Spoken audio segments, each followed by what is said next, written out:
Hare Krishna dear devotees, welcome to our channel Srila Prabhupada books reading. आज से हम लोग श्रील प्रपात के बुक्स रीडिंग का जो सीक्वेंस है उसे स्टार्ट करने जा रहे हैं। यह जो सीक्वेंस है इसमें से सबसे पहला जो बुक हम लोगों को पढ़ना है वो पूर्ण प्रश्न पूर्ण उत्तर है। बेसिकली यह जो बुक है यह एक संवाद है, एक दिव्य संवाद है हमारे जगतगुरु श्रील प्रपात और भारत के नियुक्त पीस कॉर्प्स के एक कार्यकर्ता बॉब गोहेन के साथ। तो आज से हम इस पुस्तक को पढ़ना शुरू करेंगे। आज हम लोग इसकी भूमिका को पढ़ेंगे। तो शुरू करने से पहले महामंत्र बोलकर और प्रभुपाद की आज्ञा लेकर हम इस बुक को पढ़ना शुरू करते हैं।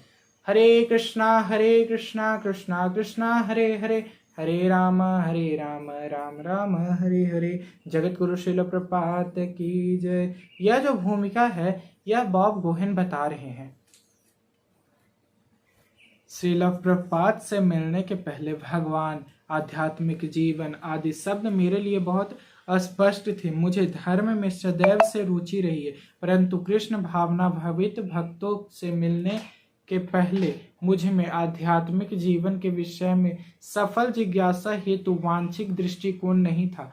किसी दृष्टा और का अस्तित्व होना तो साधारण ज्ञान है, परंतु भगवान कौन है, मैं कौन हूँ। मैंने यह यदूदी विद्यालय में जाकर प्राचार्य दर्शन का अध्ययन किया था, परंतु मुझे अपने प्रश्नों के संतोषजनक उत्तर कभी नहीं मिल सके थे। मैंने हरे कृष्ण मंत्र को सर्वप्रथम वर्ष 1968 के अंत में न्यूयॉर्क के ग्रीनविच गांव में सुना था। हरे कृष्णा कृष्णा कृष्णा हरे हरे, हरे राम राम राम हरे हरे। यह कीर्तन मोहक था और मुझे इससे बहुत शांति मिली। मेरा मन इससे प्रभावित हुआ और मुझे शीघ्र ही इस बात पर भेद हुआ कि मैंने भक्तों से एक पत्रिका क्यों नहीं खरीदी। जैसा मुझे बाद में स्पष्ट किया गया, मुझे में एक आध्यात्मिक जीव आरोपित हो चुका था जो कालांतर में भगवत प्रेम के रूप में प्रस्फुटित हो सकता था। कई महीनों के बाद हरे कृष्ण मंत्र से अंकित एक कार्ड मुझे मिला। इस कार्ड में यह आश्वासन था भगवान के भगवान के इन नामों का जप करो और आपका जीवन शुद्ध हो जाएगा। मैं इस समय समय पर जपता रहता था और इस मंत्र ने वास्तव में मेरे मन को शांत और अनुभव प्रदान करता था। कॉलेज के रसायन शास्त्र में बीएस उपाधि के साथ स्नातक हो जाने पर 1971 में मैं शांति सेना में भर्ती हो गया और विज्ञान शिक्षक के रूप में पर भारत गया। वहाँ मैंने हरे कृष्ण आंदोलन के विषय में पूछताछ की। मैं इसके कीर्तन से आकर्षित हुआ था और इसके दर्शन ने तो मुझ में कौतूहल उत्पन्न कर दिया था। इस आंदोलन की प्रामाणिकता को जानने के लिए मैं उत्सुक था। भारत में आने से पहले मैं न्यूयॉर्क के श्री कृष्ण मंदिर में अनेकों बार गया था, परंतु भक्त के सहस्त्र प्रत्यक्ष सादगीपूर्ण जीवन को स्वयं अपनाने के विषय में मैंने कभी नहीं सोचा था। कृष्ण भावनामृत भक्तों से मैं भारत के सर्वप्रथम कलकत्ता में अक्टूबर 1971 में अपने द्वारा आयोजित एक उत्सव के समय मिला था। भक्तों ने योग का उद्देश्य तथा आध्यात्मिक जीवन के विषय में जिज्ञासा की आवश्यकता को मुझे समझाया। मुझे अनुभव होने लगा कि वे जिन वस्तुओं का अनुष्ठान तथा विधियों का पालन करते हैं वे वायु अथवा भावनात्मक क्रियाएं नहीं थी, बल्कि एक बुद्धिपरक वास्तविक जीवन प्रणाली थी। आरंभ में मेरे लिए कृष्ण भावनामृत के दर्शन को समझना बहुत कठिन था। मेरे पश्चिमी पालन पोषण ने अनुभव सूक्ष्म ढंग से मुझे ऐसी सरल वस्तुओं को देखने से रोका जो मुख पर नाक की भांति स्पष्ट थी। सौभाग्यवश भक्तों ने मुझे एक आधारभूत संयमों का पालन का अभ्यास करने के लिए सहमत कर लिया और इस प्रकार आध्यात्मिक जीवन को समझने हेतु अंतर्दृष्टि मिलने लगे। तो अब मैं स्मरण कर सकता हूँ कि आध्यात्मिक और दिव्य अस्तित्व के विषय में मेरी धारणाएं कितनी दूरवर्ती एवं सराहनीय थी।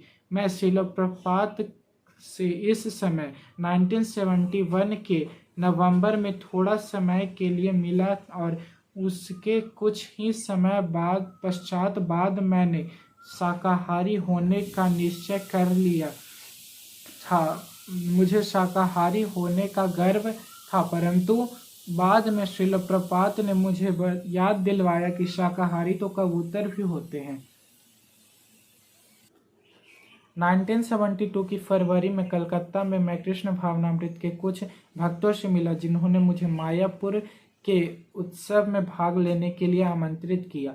यह उत्सव भगवान श्री कृष्ण के अवतार माने जाने वाले चैतन्य महाप्रभु के सम्मान में मनाया जाता है।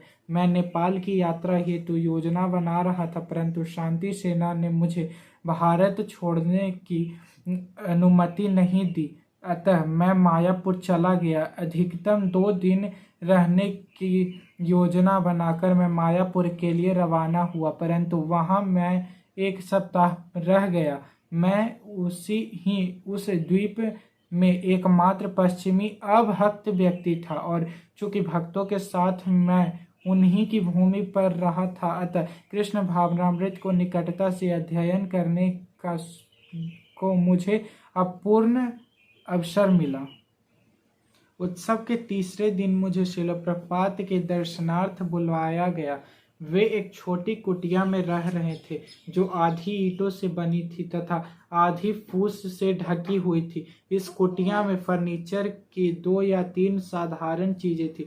श्रील प्रभुपाद ने मुझे बैठने के लिए कहा। फिर उन्होंने पूछा, आप कैसे हैं और क्या आपको कुछ पूछना है? भक्तों ने मुझे समझा दिया था कि श्रील प्रभुपाद मेरे प्रश्नों का उत्तर दे सकेंगे, क्योंकि वे प्रामाणिक गुरु शिष्य परंपरा के प्रतिनिधि हैं। मैंने सोचा कि श्रील प्रभुपाद वास्तव में जानते होंगे कि संसार में क्या हो रहा है। अंतोगत्वा उनके शिष्यों ने इसका दावा किया था। मैं उसका प्रशंसक था और उसका आदर करता था, अतः मन से इस बात को ध्यान में रखकर मैंने प्रश्न पूछना आरंभ किया।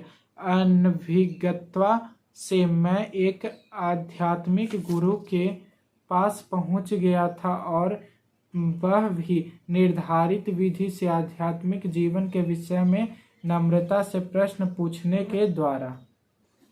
श्रील प्रभुपाद मुझसे प्रसन्न प्रतीत हुए और आगामी कई दिनों में उन्होंने मेरे प्रश्नों के उत्तर दे दिए। मैंने अधिकतर प्रश्न शैक्षिक ढंग से पूछे थे, परंतु उन्होंने सदैव व्यक्तिगत ढंग से उत्तर दिए, जिससे मैं वास्तव में आध्यात्मिक जीवन ग्रहण कर सकूं।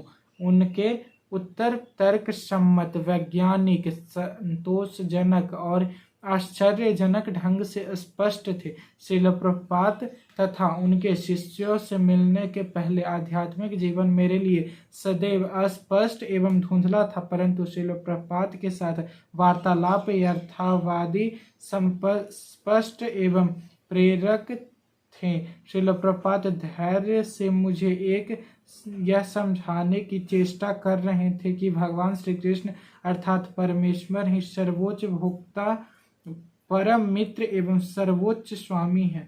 इस स्पष्ट सिद्धांत को स्वीकार करने से पूर्व में मैंने बहुत सी बाधाएं उपस्थित की। यह भी भगवान को समझाने के लिए इस भावना के संबंध से मुझे गंभीर होना पड़ेगा इत्यादि, परंतु श्रील प्रभुपाद अनवरत रूप से तथा दयालुता से मुझे प्रेरित करते रहे। यद्यपि अपने भावों को प्रकट करने की योजना का मुझमें अभाव था, श्रील प्रभुपाद ने मेरी प्रत्येक जिज्ञासा को समझा और पूर्णता के साथ उत्तर दिया। यह जो भूमिका है, यह बॉब गोहेन के द्वारा 14 अगस्त 1974 को दिया गया था। तो यह था आज का रीडिंग। हमने आज भूमिका को पूर्ण कर लिया और अगले वीडियो में हम लोग इसी पुस्तक के जो फर्स्ट चैप्टर है उसे पढ़ना शुरू करेंगे। अगर आपको वीडियो अच्छा लगा हो तो हमारे वीडियो को लाइक करें और चैनल को सब्सक्राइब करें। तब तक के लिए हरे कृष्णा, राधे राधे।